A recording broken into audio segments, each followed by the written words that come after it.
Welcome back to Disney Journey. IAAPA is the global event that occurs once every year in Orlando, Florida. I spent the entire week down there learning so very much, even though I've been going there for decades. There are a lot of stories, there are a lot of friends to meet, a lot of news, and of course, there's always a lot of swag. IAAPA week always begins with a plane ride, because you can't walk from Los Angeles to Orlando, can you? The Orlando Convention Center has been home to IAAPA for many years now, but I visited IAAPA when it was in other locations. I remember going to Atlanta, Georgia, which was nice, but it didn't seem like it was appropriate. And so for many years, IAAPA has been located here in the Orange County Convention Center, which is now a convenient short ride to Epic Universe. We'll get to that later. The first day is always insane because everyone wants to be on the floor the very first day.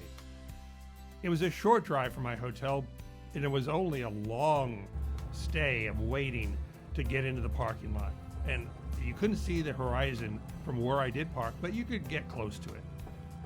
Luckily, my first ride of the entire convention was on this little conveyance that allowed me to, well, not shortcut the lines, but to get there faster. And speed's important because there's so much to see on the convention floor, so many conversations to have, people to meet. Because conventions like IAAPA are multi-purpose. You go to see vendors, but you also go to see old friends, as well as making some new friends, like my driver. From where the driver dropped me off, it was only a short walk past the outdoor exhibits, which feature a great pop-up amusement park. Many people driving by iDrive pull into the parking lot saying, "Oh, I want to ride that." And they're told, no, just reserved for middle-aged men in suits testing the rides. Once inside, the convention center never changes. It's always the same, different overlays, different vendors, but it's always the same. And that's kind of reassuring because, to be honest, IAAPA is overwhelming. You prepare for IAAPA the way you prepare for a battle. Sensible shoes, a water bottle, a bag for swag, and then you make the escalator trip down. In this case, you enter through the Mattel exhibit, or celebration. Unfortunately, Mattel doesn't have a theme park there. They're building one, but it's been delayed. But it doesn't really matter because there were so many things to see there. 38,000 and counting among the registered guests, attendees, and participants. There was a lot going on that I can't talk about, but, well, I'll talk about what I can. And it all starts not a yellow brick road, but a green carpeted one. Past the endless aisles that are conveniently divided up so there's a area for food and beverage and operations and ride vendors, and such as this wannabe Wall-E who's there to demonstrate the vendor's wares. I made my way over to the Rides and Equipment Pavilion, which is kind of not really the best name, past folding tables with literature and stuff. But it's interesting, one thing I will say is a lot of it's digital, meaning that instead of collecting a pound of paper, I would simply take a photograph of a QR code. I like the paper, but I understand the reasons to go the digital route. Making my way over to Malk, the first of the ride reveals was right in front of me. This is the Dollywood vehicle. It's going to be the first installation of this new water coaster system that premiered in Europe. This brand new unique ride from Malk combines the elements of a river raft ride and a roller coaster. It features onboard audio, and in its application in Dollywood, it's going to be placed in a show building, telling a story unique to Dollywood. This is also an example of the partnership between a ride vendor and the park the ride is going to go in. It's kind of a win-win, and this is a great example. Another example is the new B&M drop coaster that'll be premiering next year at Six Flags Over Texas. I confess, I'm not really a big fan of dive coasters, And although this will have record breaking statistics, I don't think I'll be riding it, even though I could. It looks like fun. It's also of interest, though. I get into the roller coaster nerd territory when I look at wheels and take photographs of them. And again, that's the reason you go to IAAPA, because you can get up close and personal to vehicles in a way you cannot do anywhere else. They'll answer all the questions because the engineers are proud of what they've done. I stopped by Morrow Rides to say hello because I knew them from Crush's Coaster. And there was Chance Rides right next to the Gingerbread Man. Continuing on, there was Premier. Jims was there. They're a Chinese company. They've done a lot of roller coasters and they're a little controversial. They're not entirely well thought of as far as the track geometry or when you ride it, the fact that it's not the smoothest ride. But they make a lot of them and they're all around China. The growth of the industry is a good one, and it's good to see companies like this one making an appearance here at IAAPA. They do have coffee. And coffee is a welcome fuel because you quickly realize when you're looking at your app, you've walked 8 to 12 miles every day looking at roller coasters. So coffee, candy, an occasional light snack, they're all welcome, providing the fuel to look at bumper cars. Oh, it's so pretty with all the lights. But it's not the only car, because Intimate, the Swiss company, who I've dealt with before, worked on projects with, and been to their various sites, they had a reveal. There's a new roller coaster going into Universal Studios Hollywood, the Fast and Furious coaster, the Drift coaster. It has a system where the vehicle can pivot on an axis. It's a controlled drift, they call it. And it's been seen, but never without the wrap. They did a little bit of reveal in Hollywood, but it's one of those blink and you miss it. In IAAPA, in Orlando, it's all powered up. You can get in if you wanted to and study it, as I did. Because this is the place you come if you want to touch, taste, feel, and talk to the ride vendors and the engineers who are open to talk about everything concerning the ride, right down to the chrome on this engine block and where the speakers go and what the wattage is. When Fast and Furious opens in Hollywood, I think it's a home run. And we don't know where it goes next. There's a rumor, but it's not one that can go on the record. Just keep looking because we haven't seen the last of this ride system. But it does look pretty. And a reason to go to IAAPA, as if you needed one. Continuing down the aisles, the carpet color does change. Now, here it's a gray. And it's interesting because this is the first time exhibitor pavilion, where literally people just come, set up their card table, and they start to work. And I spent time thinking in conversations, and often I'd be in deep conversations, talking with people, when suddenly you never know who's going to show up. Len Testa, well, it's like Groundhog Day. You know he's going to show up, but you never know where. IAAPA, the floor is a mix. Not all of it is elegant. Some of it's in your face. And some of it is just a head scratcher. Ride vendors bring models. Doesn't mean they have a ride built. It's just a concept, and models are a lot cheaper than buying the real thing. This looks like a cocktail stirrer to me. But it really doesn't matter, because maybe they serve this. Liquid Death. If you need a pillow, this is the brand. Being totally numb at this point, I was past pain, so I pushed on to Vekoma and joined the media, who often, well, as we stood around waiting, we took photographs of each other. Vekoma is a company that'll be 100 years old next year. I work with them, being driven around by Jock Hubin, who we've sorely lost. Work with him, his company that is, in Flowdrop, the Netherlands, on, well, let's see, Rock and Roll Coaster and Gadget Go Coaster. But here, I was here to look at their new ride, which is well, let's call it a hybrid, a next generation Peter Pan. Because the vehicle is powered from an overhead rail and it has onboard audio, it can tilt, it can rotate. Don't know if it spins, but given that it's a family ride, as I stood and looked at it, I thought, no, it doesn't need to have more thrill. Things can be fun. And also, things can be tasty. I scored on the cheese and the great mustard.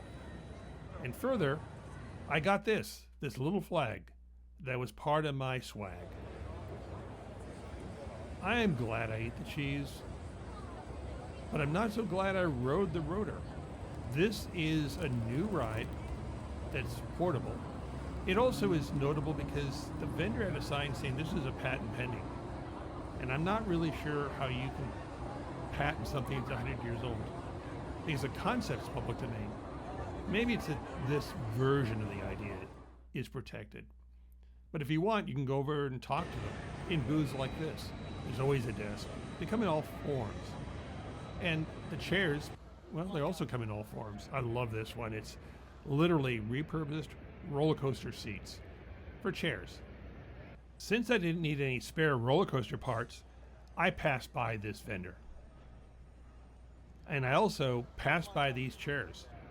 They look so comfortable. I felt the fresh air for now 8 hours. So when I came to this vendor, I had to get a breath of air, or at least filtered air, recycled air. It was loud, but it was effective. Another way to get air is to ride a zip line, a next generation zip line. Lots of brochures, QR codes. There are also oddities, like a vendor who made large statues. If ever I needed a large-than-life Heisman Trophy, I know where to go. One trend I saw were small simulators. No longer do you see these large Star Wars, Star Tours type boxes that cram 40 people into. All the experiences are very individual, which is a trend. Another trend would be large screens, LED screens, and monitors. Screens popped up everywhere, and I'll talk a little bit more about it coming up. The individual simulators are the thing, and family fun centers are where they'll appear. And they come in all forms. Some of them are, well, breathtakingly rough, combining a VR goggle experience with a small simulator. That this vendor could package VR with onboard audio with a ride motion is impressive. Old school still has a place, although this thing looks like a kiddie death trap to me. It's knitted, which means there are openings. And nope, I passed. Wouldn't fit. IAAPA also had something that was really notable because down several of the hallways, they had the Wall of Fame. Coming back from IAAPA, I kicked myself. I didn't take photographs of every single one of these because there's a history book right there in front of us. It's great that there was such a homage and a nod to all the people who created this industry, stretching back over 100 years. THEA, the Themed Entertainment Association, also made an appearance, where I had a great conversation that went straight into the jail, something you can't talk about, or at least I can't, for 5 years. THEA made the announcements. They didn't give out the awards, but they made the announcements of the best attractions. And, you kind of figure that with the opening of Epic Universe last year, Universal Creative would score, and they did. They did not disappoint. In a future episode of Disney Unpacked, I'll be talking about my trip to Epic Universe. Awards were also announced for small installations, small events, small things that are worthy and they're under the radar. The United Kingdom sent a booth over where they had representatives talking about United Kingdom, Great Britain, and theme parks.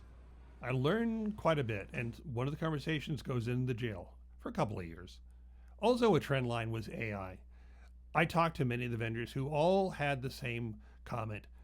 Don't ask us questions. We just released the software 2 weeks ago. Have a cup of coffee.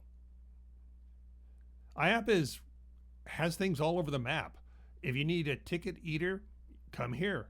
If you need a large scale screen that is a component set of parts, come here. Each one of the modules weighed 15 pounds, kind of like buying a Lego set. The presence of LED screens as a commodity was present throughout IAAPA and marks a change. Counted among the things that don't change was the presence of Sally Rides, who create animated figures and entire ride packages for dark rides. Often they're targeting dark rides, and they have announced a new one that they showed here at IAAPA on the floor of a ride that's going to be into one of the Six Flags parks.